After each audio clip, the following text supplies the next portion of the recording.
ay rated SPG. Striktong patnubay at gabay ng magulang ang kailangan. Maaaring may masiselang tema, lengguwahe, karahasan, sexual, horror o droga na hindi angkop.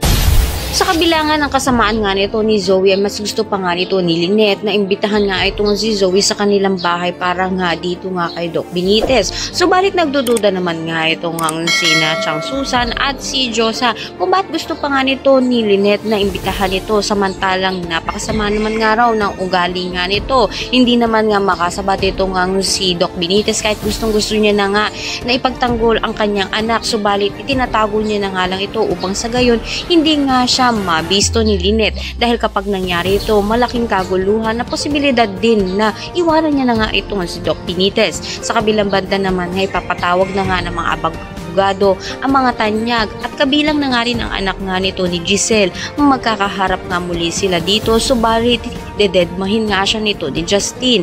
Malalaman na nga nito ni Moira na hindi nga pinamanahan nga nito ni Lolo Pepe ito nga si Zoe.